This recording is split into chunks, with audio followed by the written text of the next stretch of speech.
রহমতুল্লাহি ওয়া বারাকাতুহু। আলহামদুলিল্লাহি রাব্বিল আলামিন ওয়াল আকিবাতু লিল মুত্তাকিন والصلاة والسلام على أشرف الأنبياء والمرسلين وعلى آله وأصحابه ومن تبعهم بإحسان إلى يوم الدين وسلم تسليما كثيرا। সম্মানিত দর্শক মণ্ডলী, রিয়াদুস সালেহিন থেকে নিয়মিত দর্স আপনাদের সামনে উপস্থাপন করে থাকি। আজকে বাবুস সবর, ধৈর্যের অধ্যায়, 3 নম্বর হাদিস থেকে আলোচনা শুরু হবে। আমি সকল দর্শক মণ্ডলীকে উক্ত দর্সটি শোনার জন্য আন্তরিকভাবে তাদের কাছে আমি আহ্বান করছি, যেন আপনারা সকলেই এই আলোচনাটি শুনে উপকৃত হওয়ার চেষ্টা করবেন। ওমা তৌফিক ইল্লা বিল্লাহ। আল্লাহ পাক যেন আমাকে এই দর্সে হাদিসটি সুন্দরভাবে উপস্থাপন করার জন্য তৌফিক দান করেন।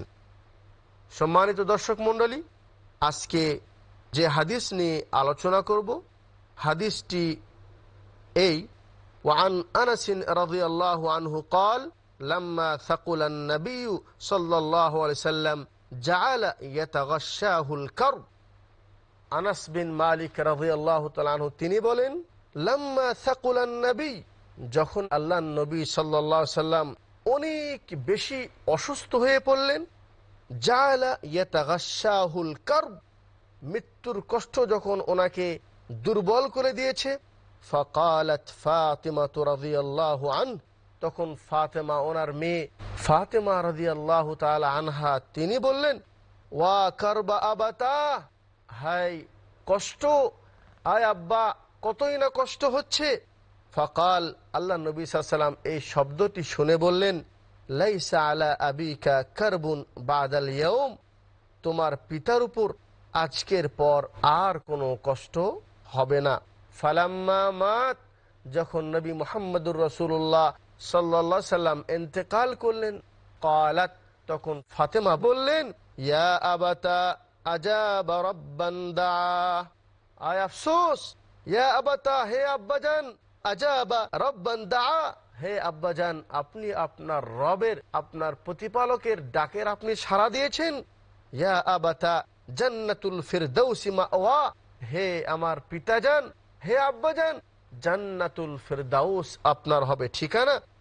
ফালাম্মা দুফিনা, যখন আল্লাহ নবী সাল্লাল্লাহু আলাইহি ওয়াসাল্লামকে যখন দাফন করা হলো, ক্বালাত ফাতিমা রাদিয়াল্লাহু আনহা, তখন ফাতেমা রাদিয়াল্লাহু তাআলা আনহা তিনি বললেন, হে মুসলিম জাতি সকল, তোমাদের দ্বারা এটা কিভাবে সম্ভব হলো যে আল্লাহ নবী সাল্লাল্লাহু আলাইহি ওয়াসাল্লামের জিসিম মুবারকের উপর তোমরা মাটি দেওয়া তোমাদের জন্য কিভাবে এটা সম্ভব হলো? হাদিসটি বর্ণনা করেছেন ইমাম বুখারী রাহিমাহুল্লাহ। সম্মানিত দর্শক মণ্ডলী, এই হাদিস থেকে যে বিষয়টি আমরা শিখতে পারবো সেটা হলেই বা জানতে পারলাম যে আল্লাহ নবী সাল্লাল্লাহু আলাইহি ওয়াসাল্লামের নিকটে যখন মৃত্যু এসেছে, তখন সে মৃত্যুর বেদনা তিনাকেও অনেক ব্যথিত করেছে। তাহলে যিনি এই পৃথিবীর সর্বশ্রেষ্ঠ ব্যক্তি নবী মুহাম্মদুর রাসূলুল্লাহ সাল্লাল্লাহু আলাইহি সাল্লাম, আল্লাহর সবচেয়ে বড় মাহবুব বান্দা, তাহলে তিনার মৃত্যুর সময় এত কষ্ট! আল্লাহু আকবার। আল্লাহ নবী সাল্লাল্লাহু আলাইহি সাল্লাম অন্য একটি বর্ণনা বলেছেন, নিশ্চয় মৃত্যুর একটি বেদনা আছে, মৃত্যুর একটি বেদনা আছে। তাহলে মানুষের কাছে যখন মৃত্যু আসে, তাহলে সে মৃত্যুর একটি কষ্ট আল্লাহ নবী সাল্লাল্লাহু আলাইহি সাল্লাম তিনি পর্যন্ত কষ্ট অনুভব করতে হয়েছে। তাহলে সেখানে আমরা যারা আছি, আল্লাহ পাক যেন আমাদেরকে সেই সময় যেন হেফাজত করেন। তো মানুষ যেহেতু, আর মানুষ হিসাবে পিতা এবং সন্তানের মাঝে যে মহব্বত এবং ভালোবাসা তার এটাই তাকাজা এবং এটাই মানুষের স্বভাব, যে পিতাকে যখন, বাপকে যখন সে কোনো কষ্টে দেখবে, তখন তাকে কষ্ট এবং আফসোস হয়। তো ফাতেমা রাদিয়াল্লাহু তাআলা আনহা আল্লাহ নবী সাল্লাল্লাহু আলাইহি ওয়াসাল্লামের কষ্ট দেখে তিনি আশ্চর্য হয়ে বললেন যে, হায় আব্বাজান, যে আপনার কতই না কষ্ট হচ্ছে। কিন্তু এমত অবস্থায় আল্লাহ নবী সাল্লাল্লাহু আলাইহি ওয়াসাল্লাম ওনাকে যে কথায় সান্ত্বনা দিলেন যে, ফাতেমা, তোমার আব্বার কষ্ট হচ্ছে এই একবারই, এরপরে দ্বিতীয়বার আর কোনোদিন তার কাছে মৃত্যু আসবে না এবং আর তাকে কোনো কষ্ট হবে না। এরপরে আল্লাহ নবী সাল্লাল্লাহু আলাইহি ওয়াসাল্লামের সম্পর্কে ফাতেমা রাদিয়াল্লাহু তাআলা আনহা উনি বললেন যে দেখুন, আল্লাহ নবী সাল্লাল্লাহু আলাইহি ওয়াসাল্লাম অর্থাৎ আমার আব্বা উনি আল্লাহর ডাকে সাড়া দিয়েছেন। আল্লাহ নবী সাল্লাল্লাহু আলাইহি ওয়াসাল্লাম বলেছেন যে আল্লাহ পাক ওনাকে ইখতিয়ার দিয়েছিলেন, ওনাকে দুনিয়ায় থাকার এবং আল্লাহর সঙ্গে সাক্ষাতের ওনাকে ইখতিয়ার দিয়েছেন। ওনাকে বলেছেন যে আপনি দুনিয়ায় আরো বেশি থাকতে চান নাকি আল্লাহর সঙ্গে সাক্ষাৎ করতে চান। তো আল্লাহ নবী সাল্লাল্লাহু আলাইহি ওয়াসাল্লাম আল্লাহর সঙ্গে সাক্ষাৎ করাটাকেই উনি প্রাধান্য দিয়েছেন। তো ফাতেমা রাদিয়াল্লাহু তাআলা আনহা তিনি বললেন যে আজা বারাব্বান দা, আল্লাহ পাক যখন ওনাকে ডেকেছেন সে ডাকের সাড়া দিয়েছেন এবং বলেছেন যে ওনার ঠিকানা হবে জান্নাতুল ফিরদাউস। আল্লাহ পাক ওনাকে সবচেয়ে উঁচু জান্নাতের বালাখানা, বিশেষ জান্নাত, যে জান্নাতে আল্লাহ পাক নবী মুহাম্মদুর রাসূলুল্লাহ সাল্লাল্লাহু আলাইহি ওয়াসাল্লামকে দান করবেন। হে মুসলিম দর্শক মণ্ডলী, এই হাদিস থেকে যেটা প্রমাণিত হয় সেটা হলেই সর্ব অবস্থায় যদি কোনো ক্ষতি হয় তাহলে ধৈর্য ধারণ করতে হবে, আর যদি ভালো কিছু পাওয়া যায় তাহলে আল্লাহর শুকরিয়া আদায়ের মাধ্যমে আমাদের ইমানের পরিপূর্ণ ইমানের পরিচয় দিতে হবে। এরপরের যে হাদিসটি, সে হাদিসটি এমন, আবু যায়েদ উসামা বিন যায়েদ বিন হারিসা রাদিয়াল্লাহু তাআলা আনহু তিনি বলেন, তিনি ছিলেন আল্লাহ নবী সাল্লাল্লাহু আলাইহি ওয়াসাল্লামের অতি প্রিয় মুক্তকৃত একজন গোলাম ছিলেন। তিনি বলেন যে আল্লাহ নবী সাল্লাল্লাহু আলাইহি ওয়াসাল্লামের কোনো একটি ওনার মেয়ে আল্লাহ নবী সাল্লাল্লাহু আলাইহি ওয়াসাল্লামের নিকটে খবর পাঠিয়ে দিলেন যে আমার যে ছেলে আছে এই ছেলেটা মৃত্যু শয্যায় অবস্থায় তার কাছে মৃত্যু চলে এসেছে। ফাশহাদনা, হে আব্বাজান আপনি আমার কাছে একটু আসুন। ফাআরসালা ইউকরিউস সালাম, তো আল্লাহ নবী সাল্লাল্লাহু আলাইহি ওয়াসাল্লাম তার কাছে খবর পাঠিয়ে দিলেন এবং তাকে বললেন যে তুমি যে আমার মেয়েটাকে আমার পক্ষ থেকে সালাম দাও এবং ওয়াকুল, এবং তাকে বলো ইন্নাল্লাহা মা আখাযা ওয়া লাহু মা আতা, যা নিয়েছেন সেটাও আল্লাহর এবং যা দিবেন সেটাও আল্লাহর। অর্থাৎ দুনিয়ায় যদি আল্লাহ পাক দুনিয়ায় কারো কাছ থেকে কিছু নিয়ে যায় তাকে মনে করতে হবে এটা আল্লাহরই জিনিস, আল্লাহ নিয়ে গেছেন। দিলে মনে করতে হবে এটা আল্লাহরই, আল্লাহ দিয়েছে। ওয়া কুল্লু শাইইন ইনদাহু বিআজালিন মুসাম্মা, এবং প্রত্যেক জিনিসের জন্য আল্লাহ পাক নির্দিষ্ট একটি সময় নির্ধারণ করে রেখেছে। ওই সময় অনুপাতে আল্লাহ পাক কাউকে মৃত্যু দিবে আর আবার কাউকে দুনিয়ায় জন্মগ্রহণ করাবেন।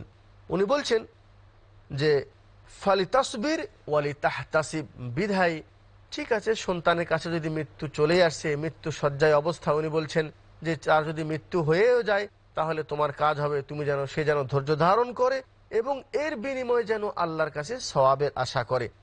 এরপরে আল্লাহ নবী সাল্লাল্লাহু আলাইহি ওয়াসাল্লামের ওই মেয়েটি কসম খেয়ে আল্লাহ নবী সাল্লাল্লাহু আলাইহি ওয়াসাল্লামকে আবার আর একটি খবর পাঠিয়ে দিয়েছেন যেন উনি অবশ্যই যেন ওনার এই ছেলের নিকটে উপস্থিত হন।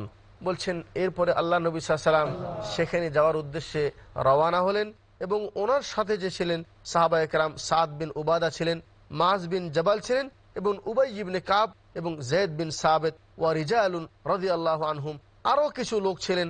আল্লাহ পাক সবার প্রতি রাজি হয়ে যাক, রাদিয়াল্লাহু আনহুম। অনেকগুলি সাহাবায়ে কেরামকে নিয়ে আল্লাহ নবী সাল্লাল্লাহু আলাইহি ওয়াসাল্লাম তাকে দেখতে গেলেন। ফারুফিয়া ইলা রাসূলিল্লাহি সাবি, তখন ওই বাচ্চাকে উঠানো হলো, উত্তোলন করা হলো। ফাআকআদাহু ফি হিজরিহি, আল্লাহ নবী সাল্লাল্লাহু আলাইহি ওয়াসাল্লাম ওই বাচ্চাটিকে উনি কোলে বসিয়ে নিলেন। ওয়া নাফসুহু তাকাকা, তখন তার ওই বাচ্চাটির অবস্থা এমন ছিল যে তার জানটা চলে যায় এমন অবস্থা, জান ওঠানামা করছে, জান চলে যাবে এমন অবস্থায় আল্লাহ নবী সাল্লাল্লাহু আলাইহি ওয়াসাল্লাম তাকে কোলে নিয়েছেন। ফাফাদাত আইনাহু, আল্লাহ নবী সাল্লাল্লাহু আলাইহি ওয়াসাল্লাম এই মৃত্যু শয্যায় এই সন্তানকে দেখে ওনার চক্ষু থেকে অশ্রু ঝরা শুরু হয়ে গেল।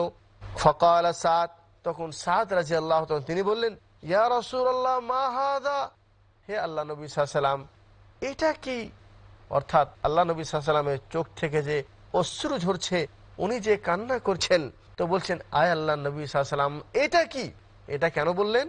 যে আল্লাহ নবী সাল্লাল্লাহু আলাইহি ওয়াসাল্লাম মানুষদেরকে নিয়াহা, অর্থাৎ কোনো ব্যক্তি যদি মারা যায় তাহলে চিল্লায় চিল্লায় কাঁদা এটা শরীয়তে হারাম। সম্মানিত দর্শক মণ্ডলী, এই মুহূর্তে একটি বিরতির পর আবার আপনাদের সামনে আলোচনা নিয়ে আসব। আল্লাহ রাব্বুল আলামিন আমাদেরকে নেক আমল করার তৌফিক দান করুন।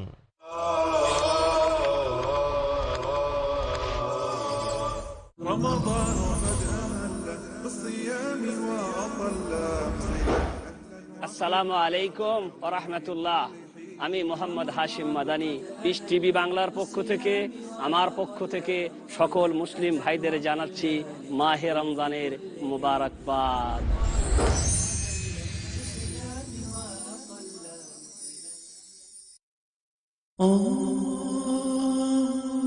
রমজান একটা সফলতা অর্জনের মাস। 12 মাসের মধ্যে শ্রেষ্ঠ নিয়ামতময় বরকতময় একটি মাস, তার নাম রমজান।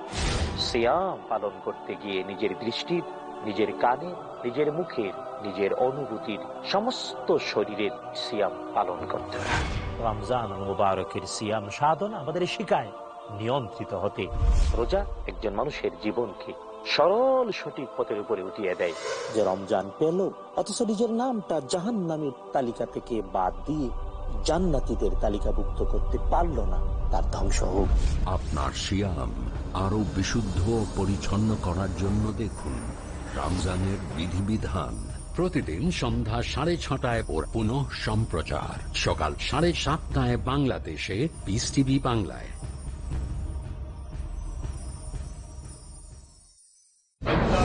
তৌহিদের প্রতিষ্ঠা। আল্লাহর একাত্মটাই মূল জিনিস, উপরটার বিষয়টাই হচ্ছে এই তাওহীদের বিষয়টা হলো মূল বিষয়। কোরআনের উপর পূর্ণ বিশ্বাস, কোরআন ও সহিহ সুন্নাহর সঠিক শিক্ষা নিয়ে সঠিক ইসলাম জেনে গোটা বিশ্বে ছড়িয়ে যেতে পারে। সুন্নাতের বাস্তবায়ন।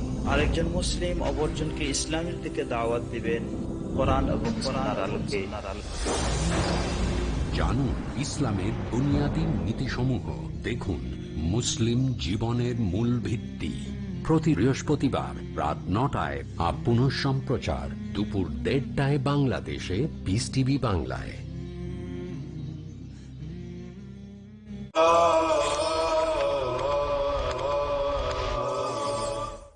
আলহামদুলিল্লাহ ওয়াসসালাতু ওয়াসসালামু আলা রাসূলিল্লাহ।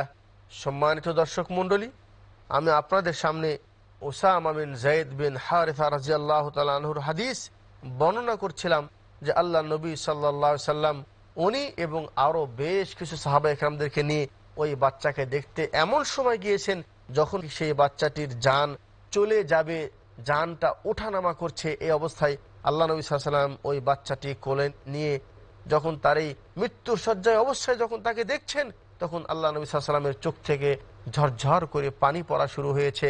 আল্লাহ নবী সাল্লাল্লাহু আলাইহি সাল্লামের এই অবস্থা দেখে সাদ রাদিয়াল্লাহু তাআলা তিনি আশ্চর্য হয়ে জিজ্ঞেস করলেন, মা হাজা, হে নবী সাল্লাল্লাহু আলাইহি সাল্লাম, আপনি কাঁদছেন? আপনি মানুষদেরকে ধৈর্যের তালকিন দেন, মানুষদেরকে ধৈর্যের দাওয়াত দেন, আপনি কাঁদছেন? আল্লাহ নবী সাল্লাল্লাহু আলাইহি সাল্লাম বলেন, হে সাহাবী শুনে রাখো, হাদিহি রাহমাতুন জাআলাহাল্লাহু তাআলা ফি কুলুবি ইবাদিহি। কোনো ব্যক্তি যদি কাউকে কষ্ট অবস্থায় দেখে, কোনো মৃত্যু ব্যক্তি যদি কেউ কাউকে দেখে, তাহলে তার অন্তরে সেই মৃত্যু ব্যক্তি সম্পর্কে মায়া মহব্বত আসা, এটা একটি আল্লাহর পক্ষ থেকে রহমত এবং দয়া। যে রহমত এবং দয়া আল্লাহ তাআলা মুমিনের অন্তরে দান করেছেন। অন্য একটি রিওয়ায়াতে আছে, ফি কুলুবি মান শাআ মিন ইবাদিহি। আল্লাহ তাআলা যেই বান্দাকে ইচ্ছা করেন ওই বান্দার অন্তরে আল্লাহ পাক দয়া এবং রহমত দান করেন। হে মুসলিম ভাই, আমরা জানি শরীয়তের বিধান অনুযায়ী কোনো মৃত ব্যক্তি যখন মারা যাবে, তার ওয়ারিসেরা 3 দিনের বেশি ওই মৃত ব্যক্তির পক্ষ থেকে কোনো শোক মানাতে পারবেন না এবং কান্নাকাটি করতে পারবেন না। তবে স্বামী যদি মারা যায় তাহলে স্ত্রীকে 4 মাস 10 দিন পর্যন্ত তাকে শোক মানাতে হয়, সে মানাতে পারবে। তাহলে আল্লাহ নবী সাল্লাল্লাহু আলাইহি ওয়াসাল্লাম উনি এটাকে শোক মানায়ছেন তা নয়। আর একটি জিনিস আমাদেরকে জানতে হবে, সেটা হলো এই যে আল্লাহ নবী সাল্লাল্লাহু আলাইহি ওয়াসাল্লাম বলেছেন যে নিয়াহা, কোনো ব্যক্তি মারা যাওয়ার পরে যদি কেউ চিল্লায় চিল্লায় কাঁদে তাহলে শরীয়ত সেটাকে নিষেধ করেছে এবং এমন ব্যক্তির উপর আল্লাহ পাক লানত করেছেন।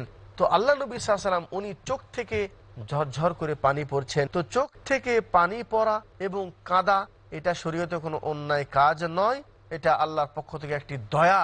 প্রত্যেকটি মানুষ মানুষকে ভালোবাসে, আর মানুষ দুনিয়া থেকে চলে গেলে, মৃত্যুবরণ করলে তার চোখ থেকে পানি ঝরা এটাই স্বাভাবিক, আর এটা দয়া, এটা শরীয়তে কোনো অন্যায় কিছু নাই। সম্মানিত দর্শক মণ্ডলী, এই হাদিসও আমাদেরকে বিপদের সময় ধৈর্য ধারণ করার আহ্বান জানাচ্ছে এবং সেই ধৈর্যের মাধ্যমে আমরা যে আল্লাহর সন্তুষ্ট অর্জন করতে পারবো, এটাও এই হাদিস থেকে প্রমাণিত হয়। এরপরে যে হাদিসটি অত্যন্ত লম্বা হাদিস। হাদিসটি এমন, সোহাইব রাদিয়াল্লাহু তাআলা আনহু তিনি বলেন, রাসূলুল্লাহ সাল্লাল্লাহু আলাইহি ওয়াসাল্লাম বলেছেন, কানা মালিকুম মিম্মান কানা ক্বাবলাকুম, বলছে তোমাদের পূর্বে যে জাতি ছিল তাদের মধ্যে একজন বাদশা ছিল, ওয়াকান লাহু সাহিরুন, ওই বাদশার একজন জাদুঘর ছিল।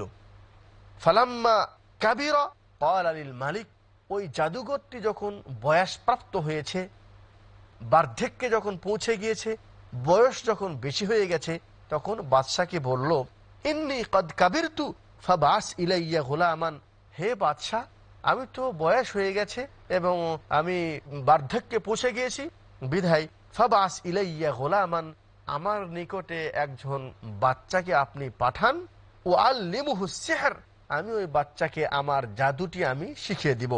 ফাবাসা ইলাইহি গুলামান ইউআল্লিমুহু, বাদশাহ একটি মেধাবী ছেলেকে সিলেক্ট করে তখন ওই বাচ্চাটাকে সেই জাদুঘরের কাছে পাঠিয়ে দিলেন জাদু শিখার জন্য। ওয়াকানা ফি তারিকিহি ইদা সালাকা রাহিবুন, যখন সে তার বাড়ি থেকে সেই জাদুঘরের কাছে যখন যায়, তখন পথে সে একজন ইবাদতকারী আল্লাহর নেক আল্লাহর ওলির সঙ্গে তার সাক্ষাৎ হয়, আল্লাহর খালিস বান্দা মুত্তাকি পরহেজগার বান্দার সঙ্গে তার সাক্ষাৎ হয়। রাহিব মানে ইবাদত গুজার বান্দা। ফাকাদা ইলাইহি ওয়া সামিআ কালামাহু, বাচ্চাটি তার কাছে একটু বসেছে, বসার পরে সেই বুজুর্গর কথাটি সে শুনেছে। ফাআজাবাহু, ওই আল্লাহর বান্দার কথা শুনে, ওই ওলির কথা শুনে তাকে ভালো লেগেছে। ওয়াকানা ইযা আতাস সাহির মাররা বির রাহিব ওয়াকাদা ইলাইহি, তখন যখনই সে ওই জাদুঘরের কাছে যায়, তখন সে ওই ইবাদতকারী বান্দার কাছে একটু কিছুক্ষণ বসে এবং তার কথা শোনে। ফাইদা আতাস সাহির যারাবাহু, বলছেন যখন ওই বাচ্চাটি এই ইবাদতকারী বান্দার কাছে বসার কারণে যখন জাদুঘরের কাছে যেতে দেরি হয়, তখন জাদুঘর তাকে মারে এবং তাকে শাস্তি দেয়। ফাশাকা যালিকা ইলার রাহিব, ওই বাচ্চাটি তখন ওই ইবাদতকারী বান্দাকে, আল্লাহর বান্দাকে, নেক বান্দাকে তখন বলল, ঘটনাটি হলো এই, আপনার কথা আমার ভালো লাগে, কিন্তু আপনার কাছে আসার কারণে সেই জাদুঘরের কাছে যখন পুষতে দেরি হয়ে যায়, তখন সে আমাকে শাস্তি দেয়। বলছেন, ইদা খাশিতা সাহির ফাকুল হাবাসানি আহলি ওয়া ইদা খাশিতা আহলাক ফাকুল হাবাসানি আস-সাহির। উনি বলছেন, তোমাকে যখন জাদুঘর বলবে যে দেরি কেন হলো, তখন তুমি বলবা যে বাড়ি থেকে বের হতে দেরি হয়েছে। আর বাড়িতে যদি তোমাকে কেউ জিজ্ঞাসা করে যে এখানে কেন দেরি হলো, তখন তুমি বলবা যে জাদুঘরের কাছে দেরি হয়েছে। ফাবাইনাহুমা হুয়া আলা যালিক, এমন ভাবে সে দৈনন্দিন তার রুটিন ছিল যে জাদুঘরের কাছে যেত, কিন্তু পথে যাওয়ার সময় তার কাছ থেকে শুনতো এবং আসার সময় তার কাছ থেকে এলেম অর্জন করত। ইয আতা আলা দাব্বাতিন আযীমাতিন, হঠাৎ করে তিনি একদিন পথে হেঁটে যাচ্ছিলেন, দেখলেন যে রাস্তায় বড় একটি আশ্চর্যকর একটা জানোয়ার রাস্তায় দাঁড়িয়ে আছে। কদ হাফাসাতিন নাস, বলছে মানুষদেরকে সে রাস্তা বন্ধ করে রেখেছে। একটি ভয়ানক জানোয়ার রাস্তায় দাঁড়িয়ে আছে, মানুষ ওই রাস্তা দিয়ে হাঁটতে পারছে না। ফাকাল, ওই বাচ্চাটি বলল, আল ইয়াউমা আলামু আস-সাহিরু আফদালু আমির রাহিব আফদাল। সে মনে মনে মনস্থির করলো যে আমি আজকে পরীক্ষা করে দেখব, আমি আজকে যাচাই করে দেখব যে জাদুঘর সত্য নাকি এই ইবাদত গুজার আল্লাহর ইবাদতকারী বান্দা এর বাণী সত্য। এটা আজকে প্রমাণ করার একটা সুযোগ আমি পেয়ে গেছি। ফাআখাযা হাজারান ফাকাল আল্লাহুম্মা ইন কানা আমরুর রাহিব আহাব্বা ইলাইক মিন আমরি সাহির ফাকতুল হাদিহি দাব্বা হাত্তা ইয়ামদিয়ান নাস। সে একটি পাথর হাতে নিয়ে এই বলে নিক্ষেপ করলো যে আয় আল্লাহ, যদি এই ইবাদতকারী তোমার এই বান্দা যদি সত্য হয়, তোমার কাছে প্রিয় হয় এই জাদুঘরের চাইতে, তাহলে এই পাথরটি আমি এই পশুর উপর আমি নিক্ষেপ করলাম, আল্লাহ তুমি একে হত্যা করে দাও, যেন মানুষ সে রাস্তা দিয়ে অতিক্রম করতে পারে। ফারামাহা ফাকাতালাহা ওয়া মাদান নাস। আল্লাহু আকবার। ওই বাচ্চাটি যখন সে পাথরটি নিক্ষেপ করেছে সে পশুর উপর, ওই পশুটি সেখানেই মারা গেছে এবং মানুষেরা সে রাস্তা থেকে অতিক্রম করা শুরু করেছে।